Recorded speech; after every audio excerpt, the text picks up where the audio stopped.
El libro Ciudadanía y Educación de José Beltrán nos explica diferentes perspectivas sobre el sistema educativo y cómo se regula y se ha regulado a lo largo de los años. Todas ellas parten desde la idea y la consiguiente apuesta de una constitución de la ciudadanía, basada siempre en el fortalecimiento de los vínculos sociales.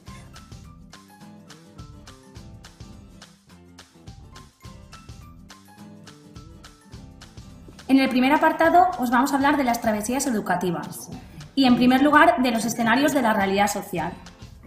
Los sujetos sociales pueden convertirse en sujetos frágiles, dependiendo del contexto en el que se desarrolle el individuo. Pensemos en la escuela como una máquina, que produce o reproduce orden y desorden social, que tiene el poder de integrar a las personas y de segregar al resto, que reprime o libera, que distingue o homogeniza. Podemos extraer de esta idea que la ciudadanía está estrechamente relacionada con la educación. Como consecuencia de esta idea, en este capítulo nos preguntamos diferentes cosas. ¿Cuál es el papel de los docentes? ¿Qué debe transmitirse y qué criterios deben ser utilizados? Lo que sí que sabemos es que conocer más la escuela nos ayudará a entenderla y a comprenderla mejor, adaptándonos a los numerosos y rápidos cambios sociales que se producen en nuestra sociedad. Todos sabemos que hay escuelas públicas y escuelas privadas, y que debido a esto existe una desigualdad social. Vamos a ponernos en situación. ¿Es cierto que solo las personas con dinero acuden a los colegios privados?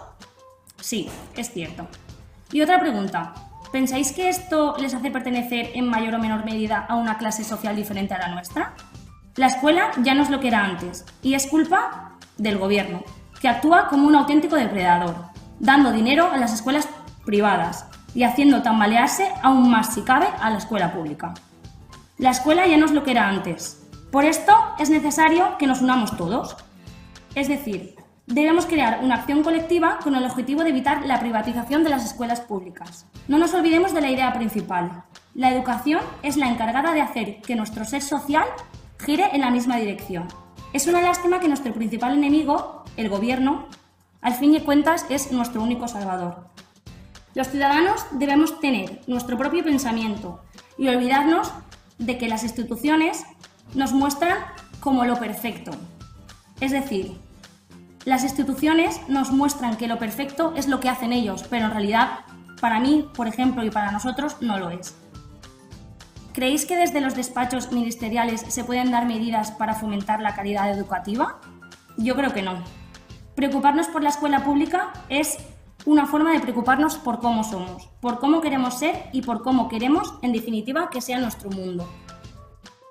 En escenarios de la realidad social de este segundo capítulo del libro nos encontramos con el contexto social de la ESO, la educación secundaria, siempre teniendo en cuenta que José Beltrán habla de la actualidad del año 2002, aunque como veremos tampoco cambia mucho la situación. Se habla en primer lugar de las familias, pues explica que las expectativas que depositan los padres en sus hijos sobre lo lejos que esperan que lleguen incide en las propias expectativas del alumno y sobre todo en su rendimiento escolar.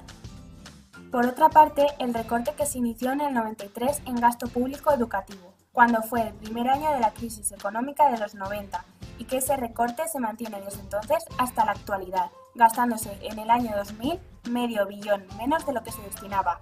¿Por qué en ningún momento han incrementado después de reducirlo tanto? Siguiendo con todo lo que tiene que cambiar la educación, el autor expresa que debemos dejar de ser invisibles y ser más públicos, reflexionar de manera abierta, pronunciar discursos urgentes y un sinfín de expresiones más para que la ciudadanía de a pie lo lea en su obra, recapacite sobre educación y actúe.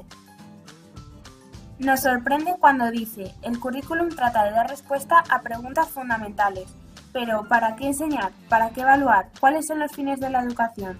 Todo lo que quiere decir es para afirmar que, aunque nos duela, la educación ha nacido debilitada de origen, su aplicación es débil y sus compromisos también lo son. Por último, remarcar que José Beltrán concluye este primer capítulo explicando que la educación no es solo una necesidad psicológica, sino una necesidad social, y que es un proceso de vida y no una preparación para la vida futura. El segundo capítulo, Alternativas educativas, aborda educación en personas adultas y cambio social en torno a Williams.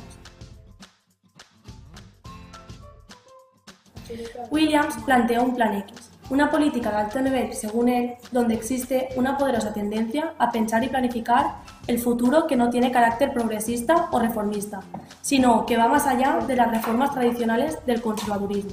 A partir de esta política, Williams, en uno de sus artículos, expresó 3 deseos. El primero, conseguir un reconocimiento de que la educación es un hecho ordinario, que consiste en ofrecer a la ciudadanía sus significados comunes, así como las destrezas. En su segundo deseo, Williams reclama un suministro público mucho mayor para el aprendizaje. Y el tercer deseo es liberar a las instituciones que dependen de otras para su financiación, encontrando otras fuentes alternativas. Con esta política de deseos, expresa la lucha que ha de librar contra los desafíos del Plan X. A partir de esto, habla de la necesidad de un análisis de los problemas más urgentes y explica 3 cambios que son necesarios. Replantear la conexión entre las fuerzas y las relaciones de producción, cambiar el concepto de modo producción y superar la especialización y el contraste interesado entre emoción e inteligencia. Otro tema que el autor plantea en el segundo capítulo es uno de los que como futuros docentes más nos ha interesado, puesto que habla del papel de los formadores en la construcción de significado. Beltrán nos habla de la formación, que tiene como finalidad la socialización, ayudar a asimilar valores, comprender e interiorizar pautas y modelos de comportamiento. También del papel del formador como encargado de buscar y utilizar situaciones para generar un aprendizaje, puesto que el proceso de enseñanza-aprendizaje forma parte de contextos sociales y de prácticas determinadas con personas y situaciones reales. Beltrán afirma también en este apartado que frente a los cambios sociales se producen nuevas necesidades sociales y, por tanto, nuevas necesidades educativas, en las que es necesario reevaluar los efectivos, puesto que el aprendizaje informal está ocupando cada vez mayor espacio en la formación. También se habla del trabajo del formador y de cómo la sociedad actualmente menosprecia este trabajo. ¿O no es cierto que antiguamente se tenía un mayor respeto a esta profesión? Beltrán nos asegura que existe un motivo principal para que esto ocurra, que es la educación pública. Las administraciones esperan de la educación pública que se convierta en un negocio, y mientras las actividades que realicen los maestros se sigan calculando por su precio y no por su valor y su valía, el reconocimiento de los formadores seguirá siendo menor. A lo largo de estas páginas el autor nos habla y nos relata sobre una experiencia educativa en la que nos sitúa en un contexto muy particular, un centro de formación y enseñanza de personas adultas.